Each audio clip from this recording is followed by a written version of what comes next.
2.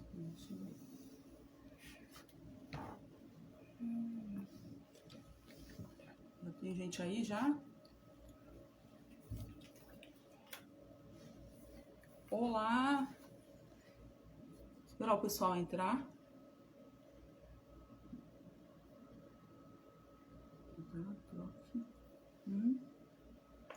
Tem 2, 3. Olá, boa noite. Estão me ouvindo bem? Já tem alguém aí? Opa! Tô vendo ali a Maria, é isso? Maria das Graças. Quem mais tá aí? Tá. Se tiver a minha voz estiver baixa, me avisa, tá bom? Para aumentar o tom de voz. Por acaso estiver baixa a minha voz. Boa noite a todos, sejam bem-vindos. Sejam bem-vindos. Vou dar um tempinho pro pessoal começar a entrar, tá bom? Tem que colocar o celular em pé, tá virada a imagem. Tá virada a imagem? Oi? Tem que tirar do telefone. Era só um pouquinho aqui que vai ter que ajeitar aqui o celular. Parece que tá de ponta cabeça aí.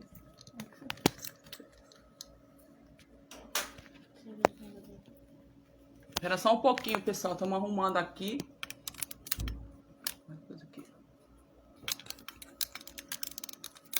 Já entrei de ponta cabeça.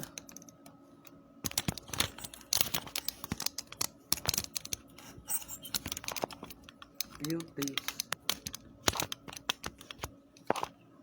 Não tá entrando? Puxa aqui. Ei, boa noite a todos. Era só um pouquinho aqui pra gente estar arrumando o celular, encaixando. Não pega, né? Encaixando o celular aqui. Qualquer coisinha eu encaixo ele aqui, ó. Pra gente poder... Vou colocar aqui porque tá dando problema no negócio, tá bom? Boa noite a todos, sejam bem-vindos à live. Muito obrigado pela presença de vocês. Vou dar mais um tempinho pro pessoal entrar, tá bom? Para mim poder me apresentar para vocês. Muito obrigado.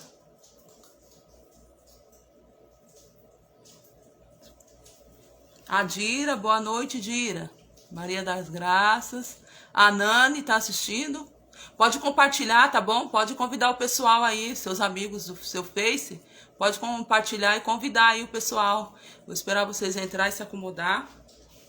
Tá bom? Pode compartilhar o vídeo, não tem problema. Convida os amigos aí, monta uma sala. A Nani também tá. Boa noite.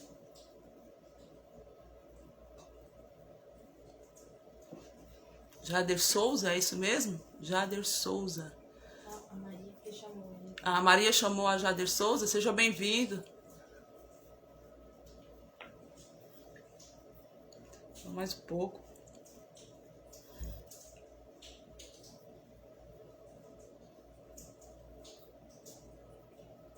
Quem mais está?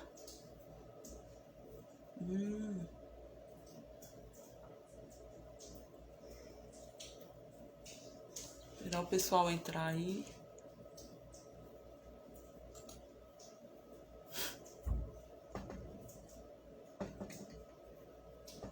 Eu tô vendo aqui, tem 5 pessoas, é isso? 5 pessoas. Sejam bem-vindos, gente.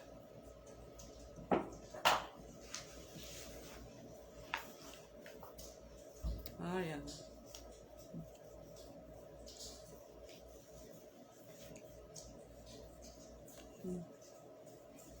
Vou ir ali.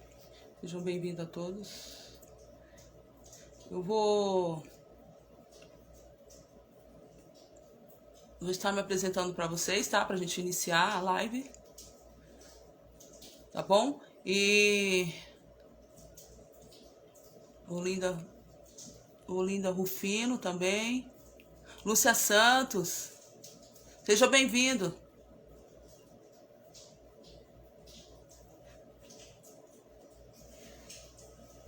Sejam bem-vindos.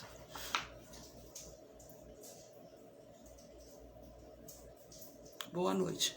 Então vamos lá, vou me apresentar para vocês. Tem pessoas novas que não me conhecem, pelo que eu vi aí, foram convidados. Pode estar chamando o pessoal para participar, tá bom? Não tem problema.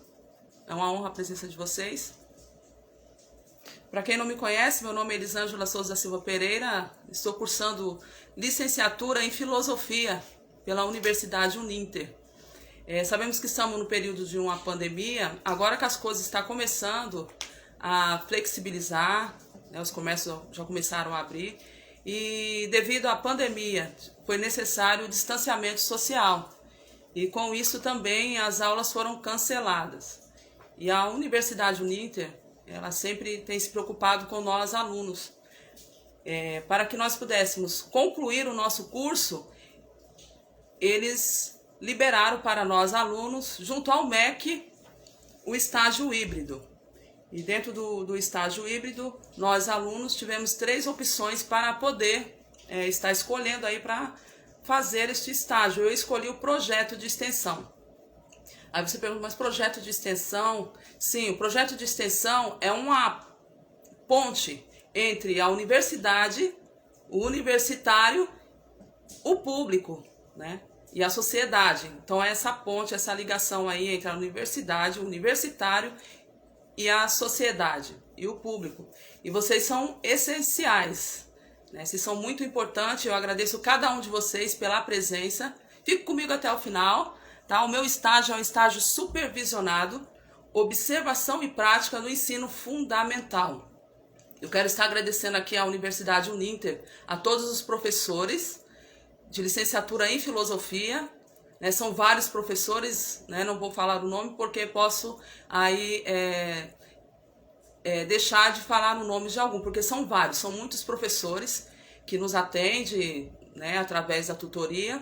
Quero agradecer a cada um de vocês, quero agradecer aos professores coordenadores do estágio híbrido, né, de humanidades. Muito obrigada a todos os coordenadores pelo carinho e por pensar em nós alunos. E também eu quero agradecer aqui o Polo de Praia Grande. O Polo de Praia Grande fica aqui localizado na Avenida Costa e Silva, número 1012, no Boqueirão, Praia Grande.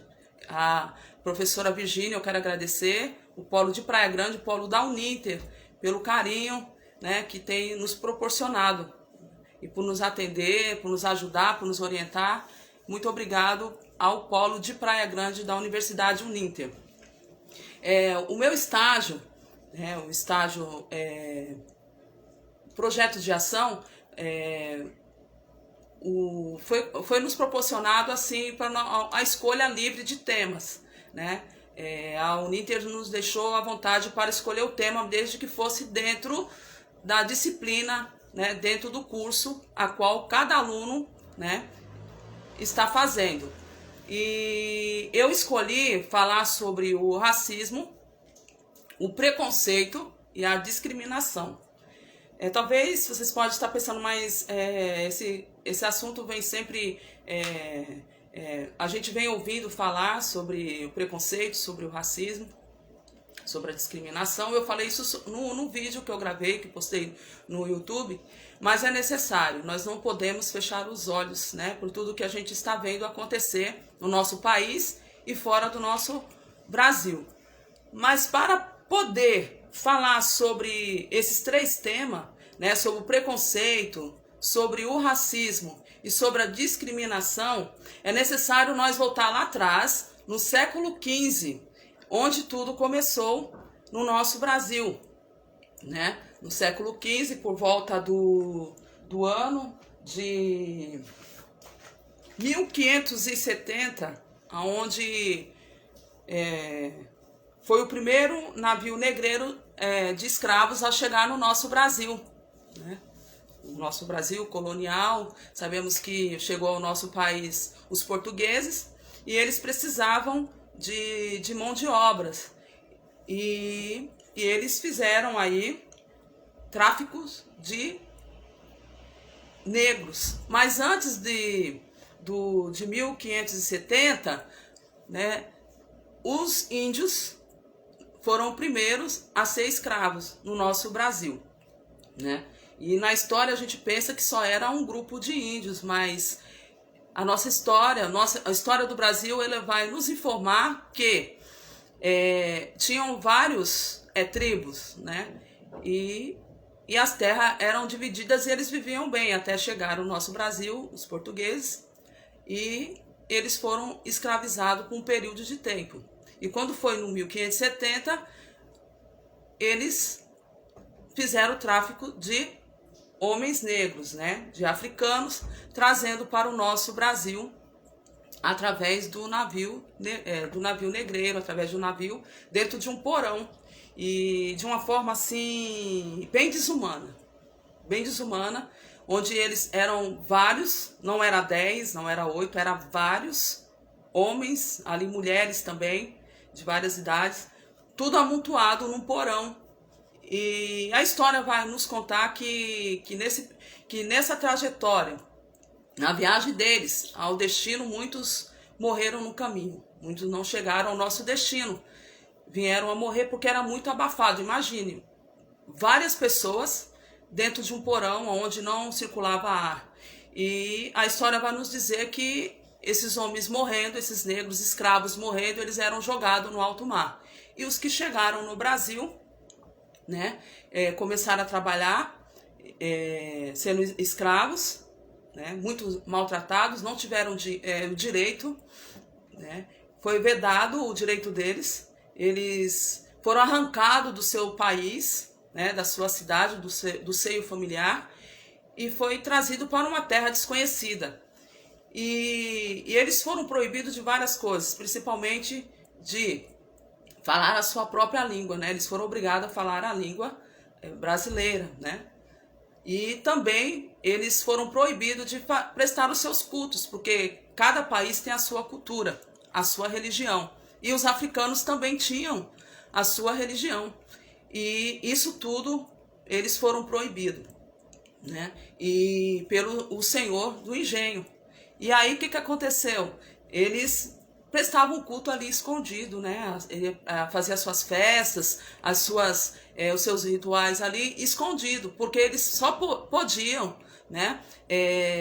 Ali a única religião que eles poderiam praticar era o catolicismo.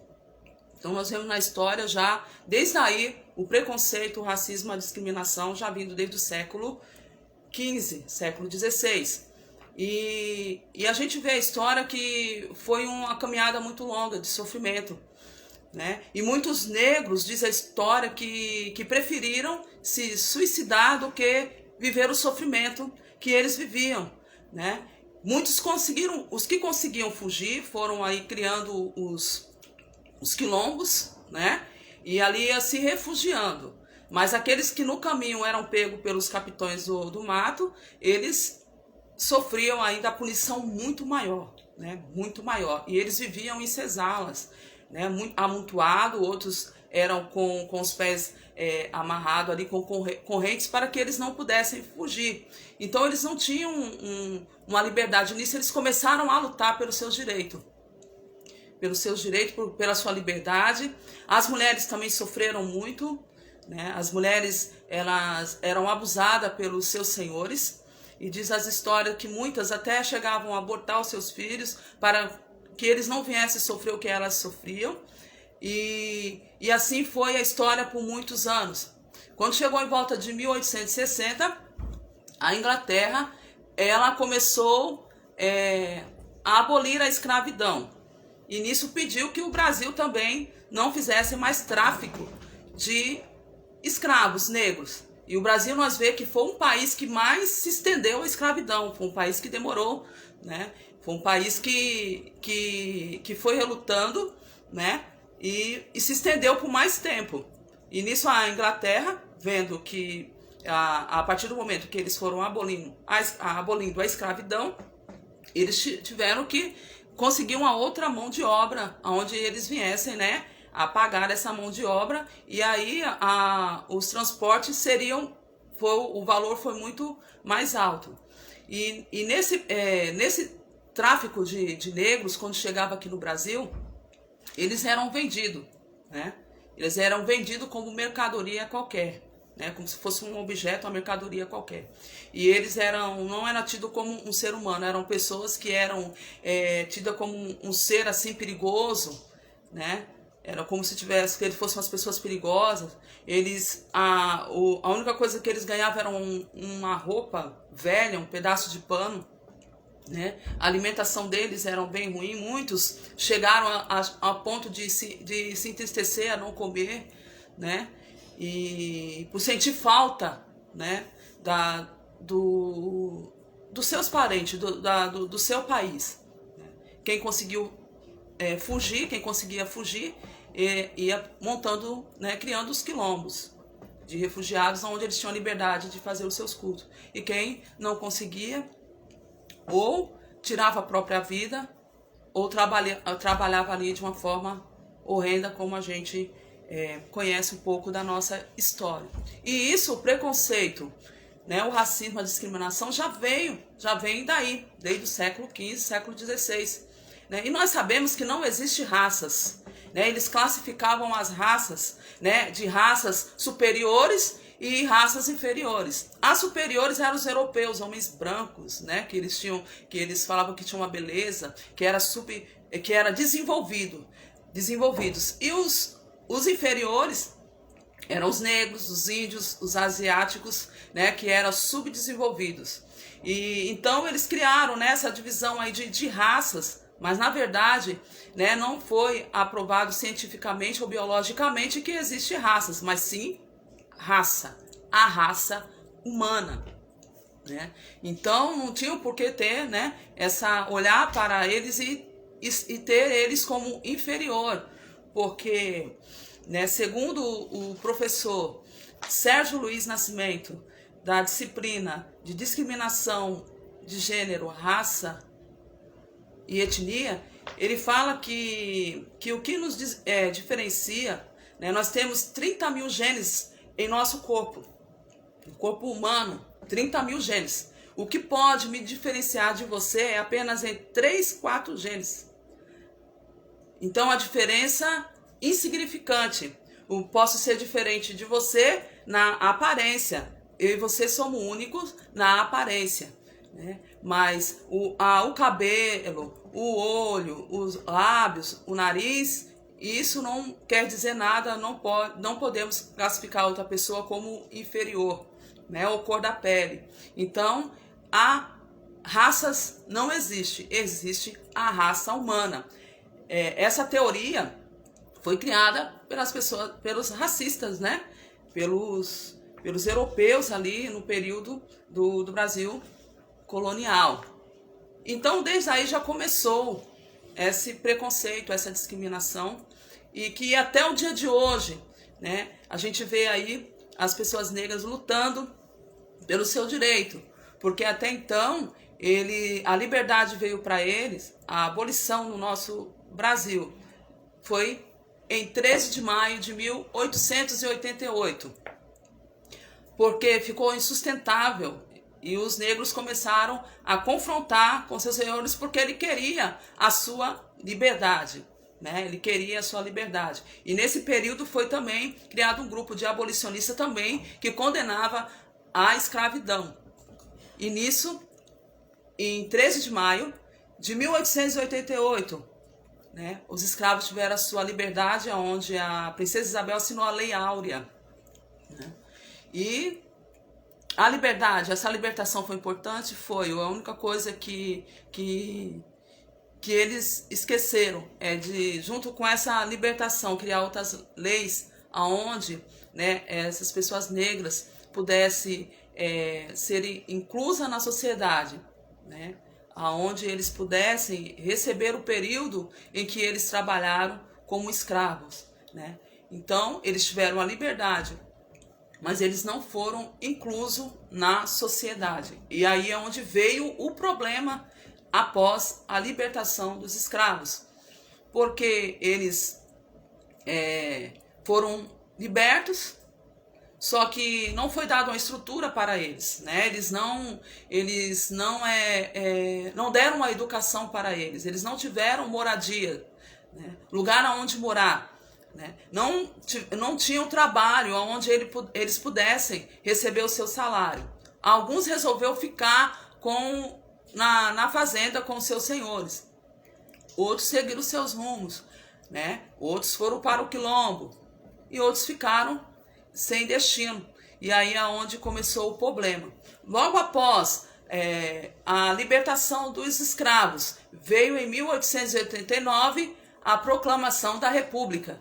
E após a proclamação da República, logo em seguida foi feito as leis, né? E nessas leis, em 1850, se não me falo, 1850, voltando um pouquinho atrás, né, 1824 eles não tinham direito de estudo. Em 1824, os negros não tinham direito de estudo.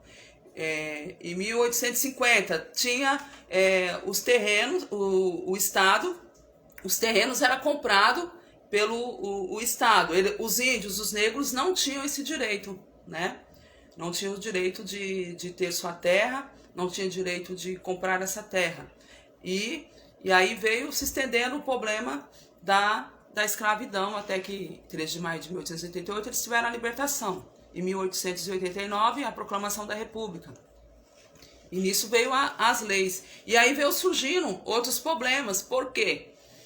Porque após a proclamação da República, veio a lei onde era proibido os negros estarem na rua, né? Aqueles que não estivessem trabalhando, eles eram presos.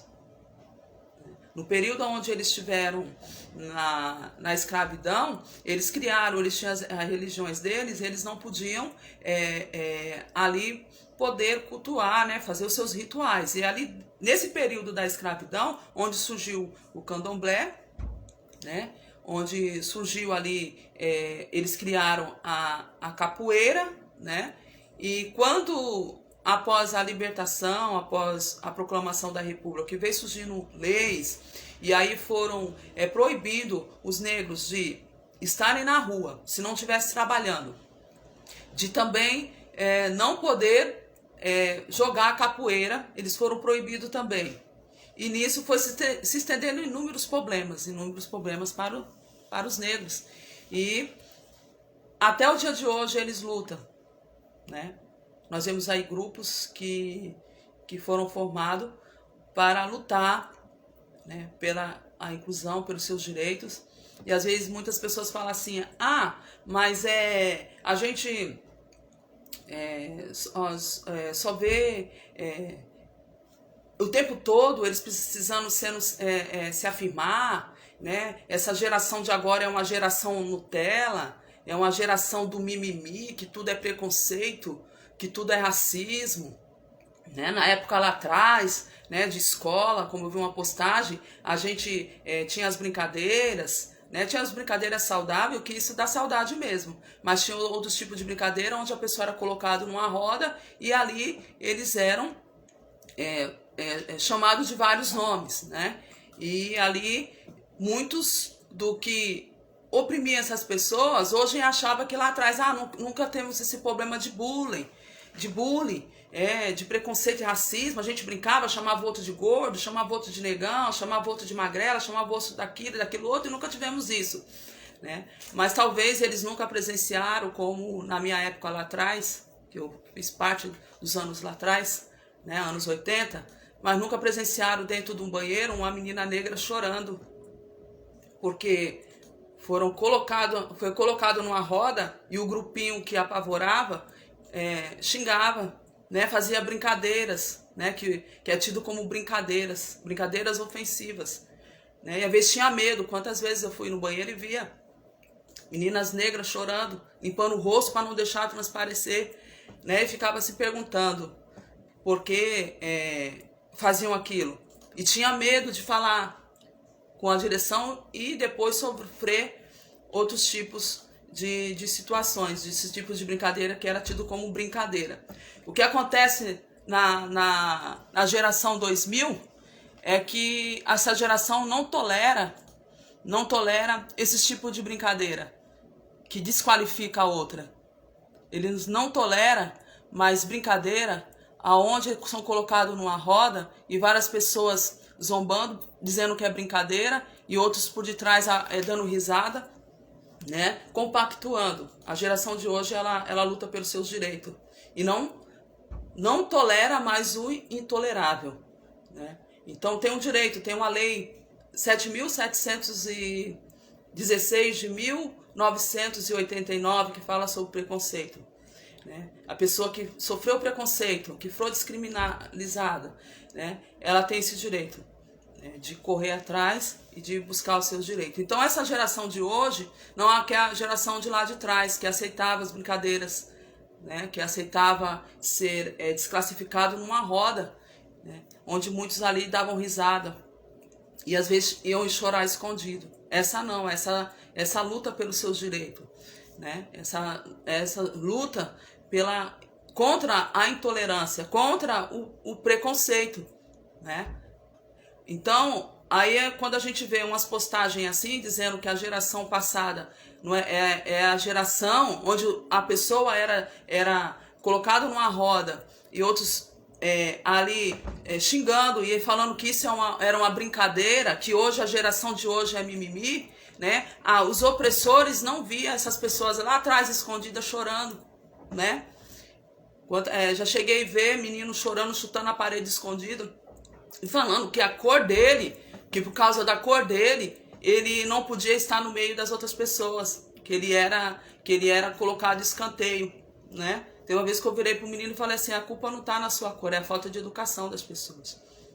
Mas isso, aí falar, a escola é o centro de tudo, não. Por isso que tem que chegar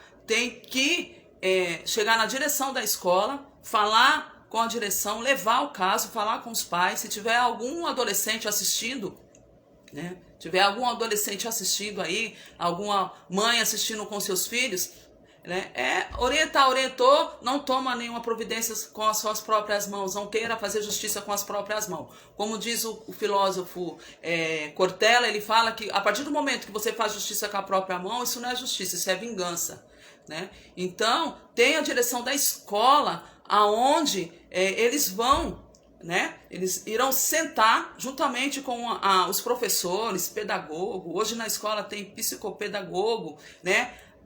E vão, da melhor forma possível, tentar ver um jeito para tratar do assunto, seja ele qual for o tipo de preconceito que a pessoa sofreu. Eles vão tentar, de alguma forma, ter um jeito para poder resolver essa situação sem constranger a pessoa que sofreu o preconceito, seja ele qual for.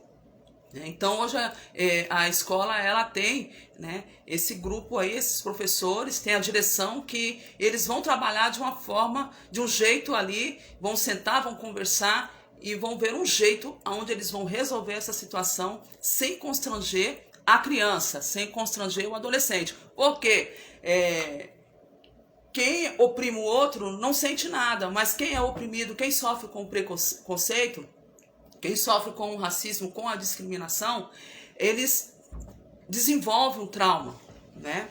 Vai desenvolver um trauma a essa pessoa, vai desenvolver o trauma a essa criança ou a esse adolescente, né? Ou até mesmo a um adulto, né?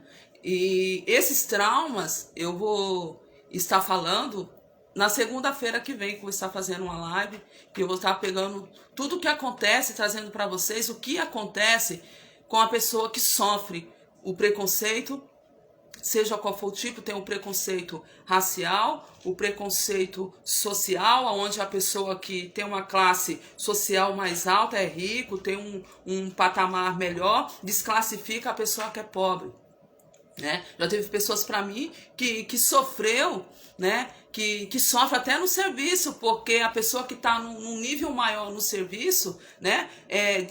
Desfaz daquele que faz a limpeza, né? Teve pessoas que falaram: eu sofro preconceito pelo serviço que eu faço, porque eu trabalho na área da limpeza. Então, as pessoas desfazem a gente. E isso a gente fica assim, até meio constrangido e chateado. Ora, se você entra num consultório, né? Estou abordando com vocês esse assunto porque uma pessoa falou comigo sobre isso, né? Tem vários tipos de preconceito e tem esse também na área do trabalho, que porque a pessoa é da área da limpeza, ela sofre porque a discriminação, porque ela é da área da limpeza e a pessoa que está um nível a mais desfaz. Quando a gente chega num consultório, quando a gente chega numa escola, quando a gente chega num posto de saúde, a gente vê tudo limpinho, né? Tudo cheiroso, que você entra assim, o banheiro tudo limpinho. Imagine se não tivesse essas pessoas para poder cuidar da parte da higiene, da higienização, né? Isso olhando para isso, é uma tolice, porque cada trabalho, seja qual for a sua categoria, eles são dignos, né? E a pessoa que exerce a sua função no seu trabalho, ela é digna de respeito. É onde entra aí o respeito. Em qualquer lugar onde existe o respeito, a convivência, o ambiente fica melhor de conviver, não é verdade? Então, é o que acontece. E às vezes muitas pessoas quando fala algo relacionado à discriminação, né, ao preconceito e ao racismo, já acha que isso aí é uma conversa em que as pessoas têm que ficar o tempo todo, os negros têm que ficar o tempo todo tendo que ficar se justificando o tempo todo. Não, eles estão lutando pelo direito deles, né? O direito que eles querem, eles lutam pelo direito civil. Eu estava vendo o professor, ele é advogado, filósofo, a lista dele assim de graduação é enorme, e ele escreveu um livro, Racismo Estrutural, e eu estava vendo um vídeo dele, ele falando, Silvio Almeida. Quem quiser entrar no YouTube depois ver algumas palestras deles, algumas explicações dele, é maravilhoso. Ele é advogado, ele é filósofo e negro. Então ele falando numa das suas palestras que eu estava assistindo, né? Ele falou que aqui no Brasil nós somos mestiços, né? Temos a miscigenação, a misturas, né? E ele falando que o branco, a pessoa que aqui no Brasil ela é branca. Aí ele dando um exemplo, que quando vai para os Estados Unidos, ele falou, eu vou pegar quem sai daqui do Brasil e vai estudar nos Estados Unidos. Quando eles chegam lá, eles acabam sofrendo, porque lá nos Estados Unidos, eles vão olhar, é latino, né? Vão olhar e vai ter ele como pessoa negra.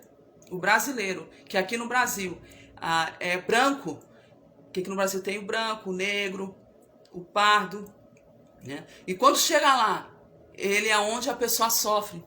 E ele falou, ainda ficam até doentes, porque lá nos Estados Unidos precisa apenas de uma gota para ele olhar e dizer que a pessoa é negra. Imagine nós latinos. Lá fora é tido como negro e vai ter a discriminação como pessoa negra. E é onde muitos sofrem e ali ficam até doentes.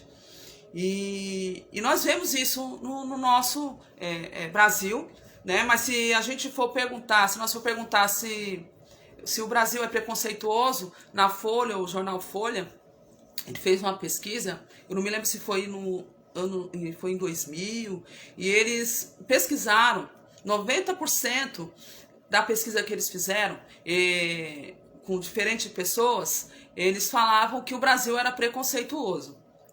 E aí, eles pegaram mais 90%, outras pesquisas, outras pessoas diferentes, e aí 90% dessas pessoas disseram que eles não eram preconceituosos. Então, quando se perguntar você é preconceituoso, olhando para essa estatística e esse número, a gente entra em contradição, não é verdade? Mas a gente vê, tudo começa pela teoria lá atrás, né? Onde a ciência lá atrás, as teorias, né, classificava as pessoas brancas, os europeus, como os superiores, os negros, os índios e os asiáticos eram as raças inferiores. E aí é onde nós vamos ver, né? Muitos não assistiram o meu vídeo que eu fiz, que postei no YouTube, então eu vou repetir aqui para vocês terem uma ideia mais ou menos, né? Como o Brasil, ele, após a libertação, né, dos escravos, o Brasil ele foi um exemplo lá fora para outros países, de um país que não era preconceituoso, que não era racista, que não tinha desigualdade social, não tinha discriminação, porque o país era um país que tinha mistura. E quando que era miscigenado, né, tinha miscigenação. Então, em 26 de julho de 1911, o Brasil participou oficialmente do Congresso Universal das Raças em Londres. E um dos cientistas que foi escolhido para representar o Brasil em Londres, né, em 1911, foi João Batista Lacerda.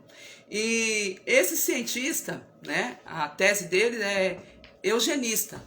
Esse cientista e mais outros que vou estar passando para vocês o nome, esse cientista que foi representar o Brasil em Londres, entre o dia 26 e 29 de julho, 26 de julho a 29 de julho, ele, falando nesse congresso de raças, ele disse que o Brasil ia haver o branqueamento. Então, aí já caiu por terra a tese que tinha que o Brasil era um país que não era preconceituoso, né? E aí nesse congresso, Lacerda vai e fala, olha, daqui uns anos o Brasil ele vai haver o branqueamento, né? A raça negra vai ser extinta do Brasil, né? Porque na tese deles, na teoria deles, essa mistura negro, índios, brancos, asiáticos, o que poderia acontecer? Ia ser uma mistura uma mistura deficiente, né? Então, aí ele pegou e falou, então, daqui uns anos no Brasil vai haver o branqueamento, né? E a raça negra, né, vai ser extinta, porque eles queriam apagar do Brasil também a história da escravidão também, né? E aí ele falou que ia haver esse branqueamento no Brasil. E o professor, quando ele falava dessa tese, né, o professor Sérgio Luiz, ele falou tanto que deu errado que eu estou aqui dando aula. Um excelente professor.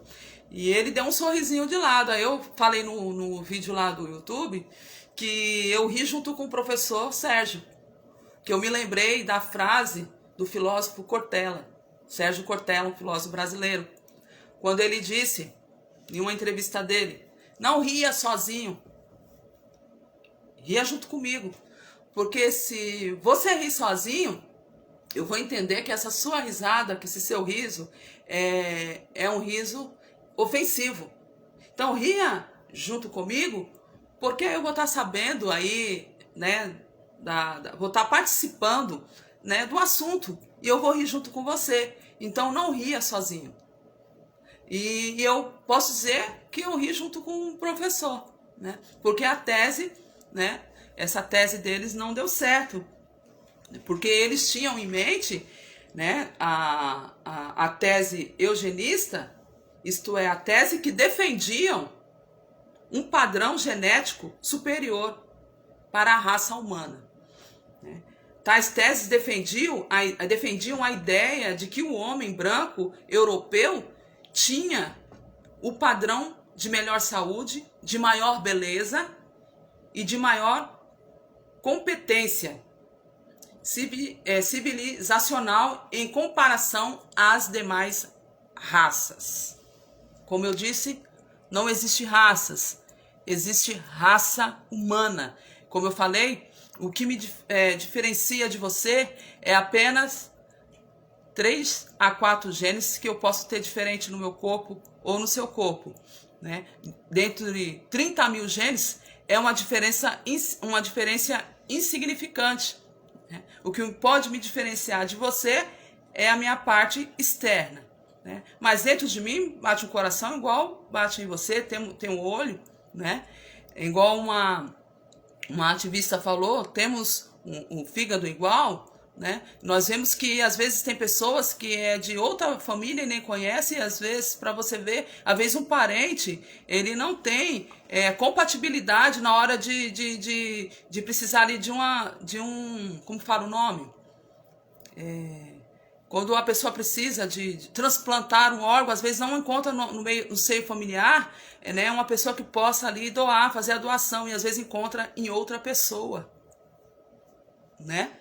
Nós vemos aí, quando precisa de medula ósseas, né, nós vemos que a pessoa ali, ela doa, faz a doação, e às vezes pessoas de outro país é compatível com a pessoa aqui do Brasil. Então, o que me difere de você é apenas a parte externa, porque só existe eu e só existe você. O que me diferencia é a parte externa, né? Então, isso não me dá o direito de eu olhar para você e dizer que eu sou superior a você, né? E dizer que você não que você é inferior. Então, e a gente vai vendo, vai estudando, vai vendo a nossa história. Então a gente precisa, para poder entender um pouco sobre o preconceito, o racismo, a discriminação, né, a desigualdade, a gente tem que voltar à nossa história. E aí a gente vê aqui que a tese desses, né, cientistas brasileiros aí, né, os eugenistas, nós vemos aqui o George Vescher-Lepage. A teoria dele, ele defendia a divisão do ser humano entre o Homo europeu superior e naturalmente destinados a diminuir, e o Homo alpino, né, que não era o Homo europeu. Quando se fala de Homo, fala de gênero, naturalmente destinado a trabalhar e obedecer. Então, o Homo alpino, ele era destinado a trabalhar e obedecer o Homo europeu, né? O Homo europeu. E também tinha um outro cientista, né? Joseph Arthur Gobineau, de 1860 a 1882. Olha a tese dele, o que ele pensava sobre a miscigenação. Criou a concepção da raça ariana, os de cor branca, branquicefalos, e da estrutura elevada com superior às demais. Então ele criou essa concepção da raça ariana, né, que era superior e tinha uma estrutura elevada, né, e era superior às demais raças, né? Esse foi Joseph Arthur Gobineau. E veio também com a mesma tese, Raimundo Nina Rodrigues, 1862 a 1906, se posicionou contra a miscigenação de raças, pois isso faria com que os seres humanos se transformassem cada vez mais deficientes, né? E também veio Silvio Romero, 1851 a 1914, contrariando a teoria de Nina Rodrigues. Romero mantinha uma visão mais otimista da miscigenação darwinista social. Ele acreditava na superioridade de raça branca e pela seleção natural do tipo branco. Então, também veio aqui Charles Lotteroux, que foi o autor lido e respeitado no Brasil, né? Ele vai ver a miscigenação como algo extremamente horrível. Então esses eram os cientistas que na época lá, que era contra a miscigenação, porque para eles ia ser uma coisa horrível, né? E seria essa mistura, ia trazer uma grande deficiência, né? E aí nesse congresso de 1911, Lacerda ele fala que o Brasil ia haver o branqueamento, né? E essa tese dele não funcionou. Por isso que o Brasil, esse Brasil maravilhoso, né? Essa mistura maravilhosa do povo brasileiro. E o Brasil, ele é a segunda nação, né? A segunda maior nação negra depois da Nigéria, né? O nosso Brasil é a segunda maior nação negra depois da Nigéria. E falando sobre, né, esses preconceitos, né, essas teorias, veio também a racionalização, o racionalismo. É a ideia, você pega lá a ideia do, né, a gente vai lá para o Holocausto. É a ideia que nós temos, né, a hierarquia entre os indivíduos. Isso aqui, estou falando de racionalismo. A gente vê aqui que um exemplo do Holocausto é a morte de cerca de 5 milhões de pessoas nesse período. E a justificativa era que os judeus eram inferiores. O fato de os judeus serem inferiores justificava para os nazistas o extermínio desse grupo. E o extermínio desse grupo tinha com base no que nós vamos chamar de racialização arianos, né? E se colocavam superiores aos grupos, entre eles judeus, ciganos, negros. E pelo fato de se colocarem acima desses outros grupos, se viam no direito de exterminá-lo. Aí nós vemos aí o campo de concentração por causa desses preconceitos, né, essa divisão de raças, essa teoria aí da raça superior, raça inferior. Então nós vemos que na época dos nazistas, do nazismo, muitas pessoas foram exterminadas, né? Foram mortas porque eles achavam que eles não eram dignos de estar vivos. Isso também foram pessoas deficientes, e eles faziam ali as suas experiências, né? E no campo de concentração, temos aqui um dos maiores, né? O Auschwitz foi o maior complexo de extermínio e trabalho forçado mantido na Segunda Guerra Mundial. Localizado no interior da Polônia, hoje é um museu voltado para a conservação da maioria das vítimas do Holocausto. Então, o campo de concentração, Auschwitz, se você for pesquisar e ver o documentário, é terrível, por causa desses preconceitos, dessas discriminação, né? Desse problema aí de inferioridade, né? De raça superior. Como eu disse, não existe raças, existe a raça humana, né? Esses preconceitos aonde a pessoa desqualifica a outra, né? Existe, como eu falei, existe vários preconceitos, tipos de preconceito: o preconceito religioso, né? O preconceito racial, o preconceito social, o preconceito de gênero, o preconceito de sexualidade. Ora, eu posso não concordar, mas isso não me dá o direito de eu tratar aquela pessoa, desqualificar ela, tratar ela como se fosse qualquer coisa menos um ser humano. Eu não sou obrigada, você não é obrigada a concordar, mas também não temos o direito de desrespeitar a outra pessoa, né? A outra pessoa. Não temos o direito de maltratá-la, né? Não temos esse direito. E a intolerância tem feito com que isso tenha acontecido na sociedade. Aí eu digo para você, o preconceito, ele não vai ser extinto da nossa sociedade. A discriminação também não. O racismo também não, a desigualdade também não. Mas quando nós olhamos para outra pessoa, né, e nos colocamos no lugar dela, né, temos a empatia, né, e respeitamos ela, seja quem for, né, seja branco, negro, índio, asiático, japonês, seja quem for, quando nós respeitamos, né, fica mais fácil, né, de conviver, não é verdade?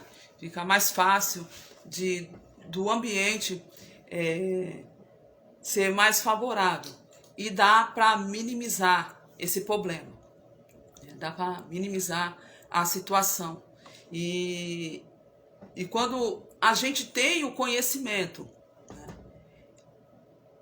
e quando somos informados que certa atitude nossa é preconceituosa, né, que aquilo que estamos fazendo é uma atitude preconceituosa, a partir do momento que temos o conhecimento e somos informados, cabe a mim e a você analisarmos e olhar, poxa, se isso é um preconceito, é uma forma de eu ter preconceito da outra pessoa, estar discriminando a outra pessoa, eu não tinha um conhecimento, eu era ignorante no assunto, então eu vou procurar a melhorar. Porque às vezes, como eu falei no vídeo lá no YouTube, que às vezes nós queremos um mundo melhor, né? Nós falamos muito isso, né? Eu quero um mundo melhor, os meus netos que vão nascer,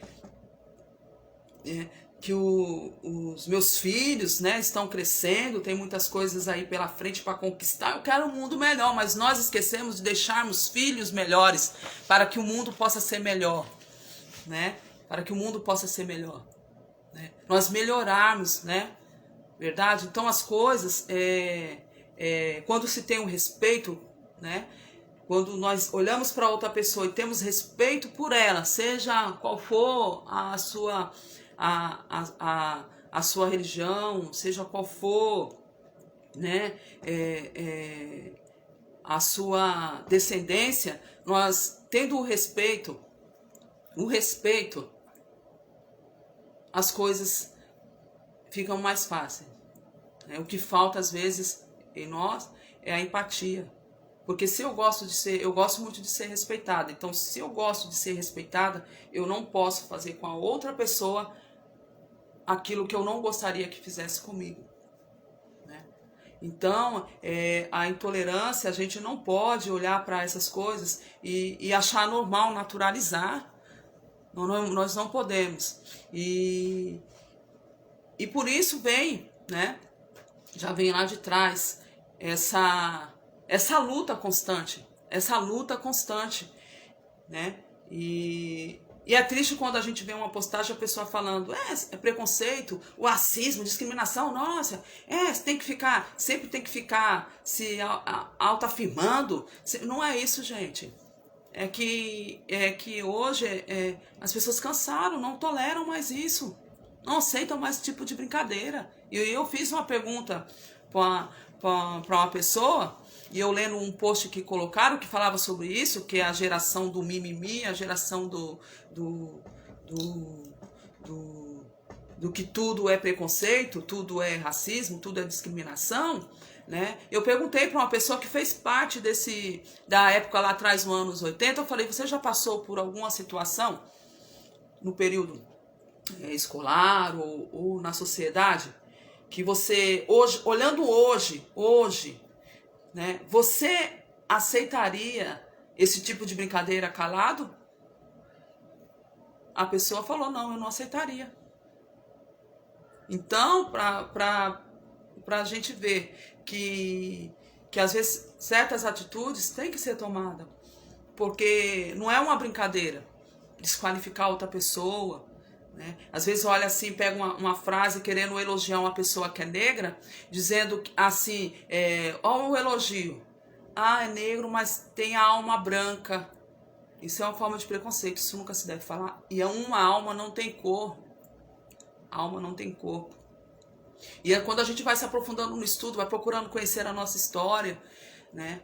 E a gente vai vendo palavras que a gente ouvimos desde criança na sociedade, ou até já mesmo falamos, como dizemos assim: eu não sou as suas negas. Aí quando você chega, tem o conhecimento que essa frase é frase preconceituosa, aonde está colocando a mulher negra lá embaixo como objeto, as mulheres que sofreram tanto no tempo da escravidão, e hoje elas continuam lutando, os descendentes, aqueles que parentes lá atrás foram escravizados, né, tios, né, avós, hoje vem lutando, né, pela igualdade, pelo o respeito. E aí a gente vê que tem um conhecimento, que quando nós falamos, numa discussão, seja ela qual for, eu não sou as suas negas, está desclassificando a mulher negra, né? Tá tendo a mulher negra como um objeto, como uma coisa qualquer. E isso a gente vai procurando aos poucos ir tirando, né, dos nossos vocabulários essas frases preconceituosas, né? E também tem o outro também, o eufemismo, né? O professor Sérgio Luiz Nascimento, ele falou que às vezes é usado o eufemismo para não falar que a pessoa é negra, como é moreninho, né? Falando de tal, então ele é moreninho, ou moreninho escuro, né? Escurinho, pessoa de cor, evitando falar a palavra negro. Então essa é uma forma de eufemismo para não se referir à pessoa negra, para não dizer que a pessoa a pessoa é negra. Eu já ouvi pessoas dizendo assim, mas eu tenho até medo de dizer, porque tem pessoas que não gostam. Ora, você não vai sair chegando e falando assim, o negro, a pessoa ali é negra. Não, se você for identificar a pessoa e a outra olha assim, não, mas eu não me lembro, como é a característica dela, como que ela é, e você vai dizer, é moreninho. Não, a pessoa ela é assim, assim, assim, o tom de pele dela, ela é negra, né? Porque se nós não falarmos, segundo o professor, é eufemismo, para não pronunciar a palavra negro ou negra. Isso é um preconceito. Então as pessoas têm que entender que os negros foram tratados como mercadorias, né? Quando eles tiveram os tráficos dos negros, que eles foram trazidos para o Brasil, eles eram vendidos como mercadoria. E tem mais, e era assim, os mais novos, né, os que estavam com saúde, o valor dele era maior, e traziam também as pessoas de idade, mais velhos, que estavam mais debilitados assim, o preço era inferior. Então eles eram vendidos como mercadoria. Então as pessoas têm que entender que os negros foram tratados como mercadoria, construíram riquezas desse país, porém não tiveram acesso dessas riquezas que eles construíram. Às vezes nós vemos filmes grandes, muitas coisas assim que foi criado por eles. E eles não tiveram parte, não tiveram acesso a essas riquezas que eles construíram. A partir daí, dessa desigualdade, foram construindo o preconceito, a discriminação e o racismo. Essa é a fala da Djamila Ribeiro, uma pesquisadora e filósofa.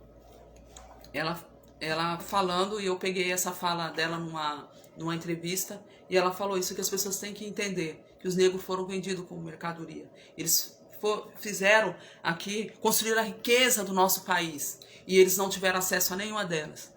E a partir daí começou a desigualdade, o preconceito, isso aí foram construindo, e até os dias de hoje eles vêm lutando para ter a igualdade. Hoje os negros, nós vemos no nosso país muitos jovens negros sendo assassinados. Nós vemos muitas histórias de preconceitos, pessoas jovens sendo tratados assim de uma forma que dá até, como fala, agoniante falar, né? E nós vemos vários casos aí no nosso país, aqui no nosso Brasil. A morte do menino João no Rio de Janeiro, os meninos lá, o motoboy, né, que foi ofendido assim de uma forma terrível. Vimos também um menino que o primeiro salário dele que ele comprou presente pro Dia dos Pais, ele trabalhava de motoboy nas lojas, no shopping onde ele foi. E quando ele foi como cliente, aconteceu aquela situação com ele. E assim outros casos que vêm à tona, a gente fica sabendo, mas tem muitos casos isolados. Então o respeito, ele é tudo, né? O respeito, aonde há respeito, né, há a possibilidade de ter uma harmonia melhor de convivência. Tem Martin Luther King, ele foi um líder do movimento dos direitos civis militantes na década de 70, lutou pelo direito do negro por votar, porque os negros eles não tinham o direito. E em uma das manifestações civil mais importante promovida por ele, por King, foi a marcha sobre Washington, em 1963, que reuniu 250 mil pessoas. Além disso, ali estavam personagens como Rosa Parks e outros artistas, pessoas importantes. Aí, neste momento ali, ele fez um célebre discurso que ele tinha um sonho. Ele tinha um sonho. E eu vou pegar um pedaço só da fala dele, desse texto que ele falou, que ele falava assim que ele tinha um sonho, que os 4 filhos dele, pequenos, ele fala, eu tenho um sonho, que meus 4 pequenos filhos viverão um dia numa nação onde não serão julgados pela cor da sua pele, mas pela qualidade do seu caráter. Não se julga ninguém pela sua cor, não se julga ninguém pela sua religião, né? Não se julga ninguém pelo o seu gênero, se julga a pessoa pelo caráter. Como eu falei, posso não concordar, não aceitar determinada situação ou não concordar, mas eu tenho que respeitar, porque ali tem um ser humano.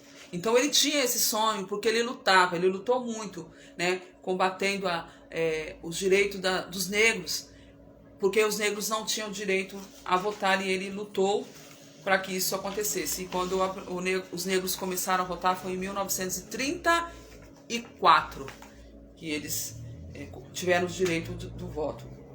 E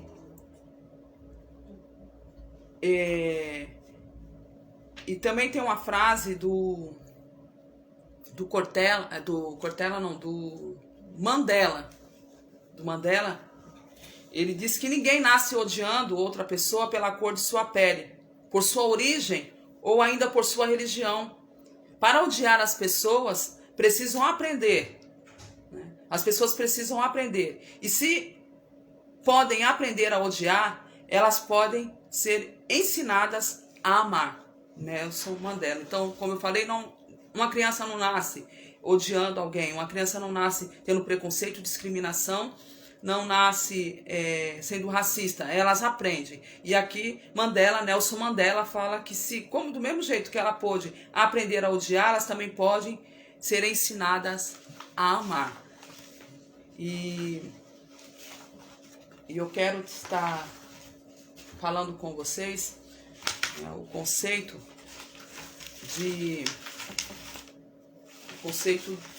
de discriminação, do racismo e do preconceito.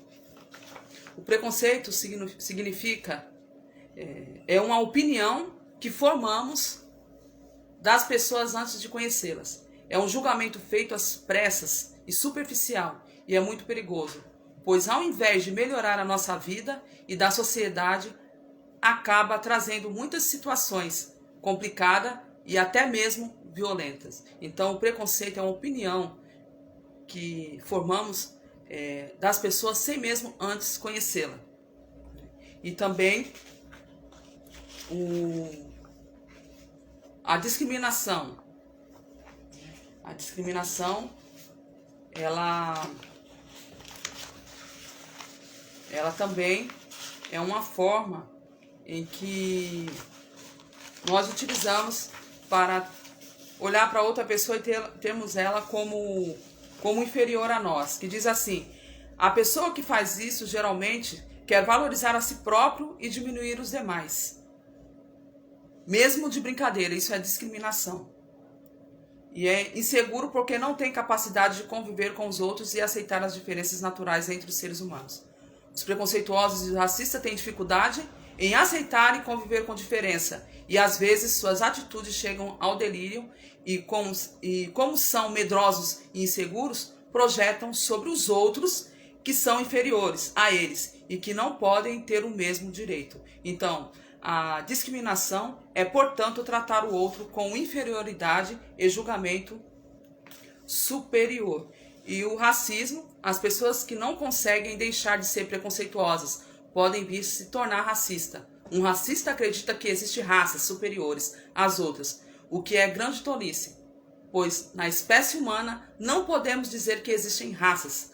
A cor da pele, a forma do nariz, o tipo do cabelo, o tipo do sangue, né, formato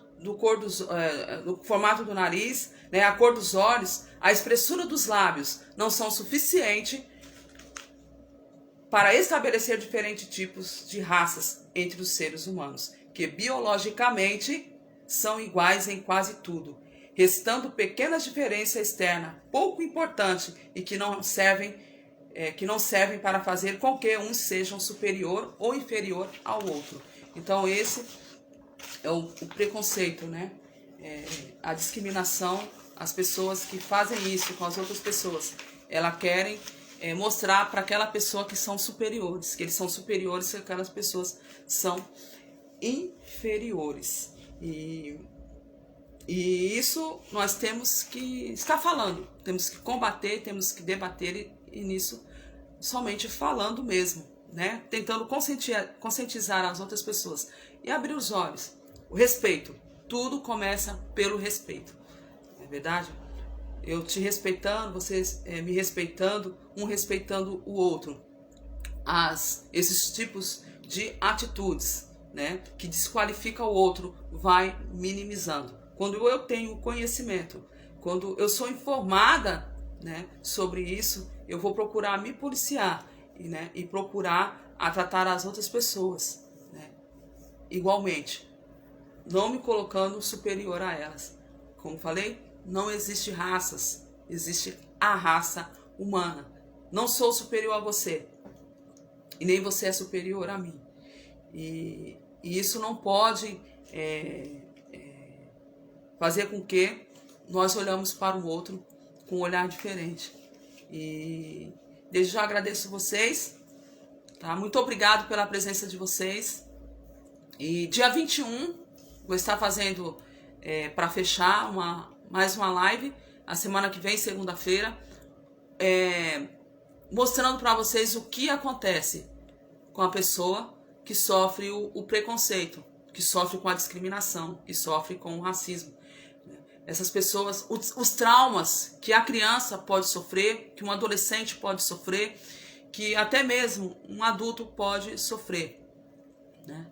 E o que pode desencadear a pessoa que sofre constantemente com essas atitudes, que às vezes a pessoa olha e acha que é uma brincadeira, mas está ferindo o outro, está trazendo consequência, e isso pode até atrapalhar a criança no seu desenvolvimento se ela sofre com isso, cognitivo, na escola, o seu desenvolvimento, né? Isso pode causar vários tipos de problema. Então, na segunda-feira que vem, no mesmo horário, aguardo vocês e estarei trazendo tudo dentro da psicologia, onde eu pesquisei, fui ver com psicólogos, né? E eu vou trazer para vocês o que acontece quando essas pessoas sofrem com o preconceito, com o racismo e a discriminação e a desigualdade. Muito obrigado, espero que vocês tenham gostado, uma boa noite para vocês, até segunda-feira que vem, tá bom?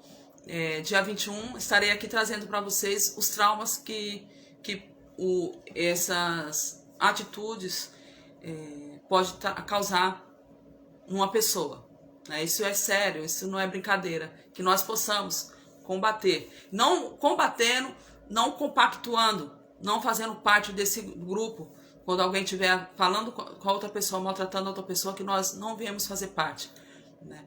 Porque isso pode tá ali desqualificando a outra pessoa. Boa noite para vocês, muito obrigado. Até a semana que vem.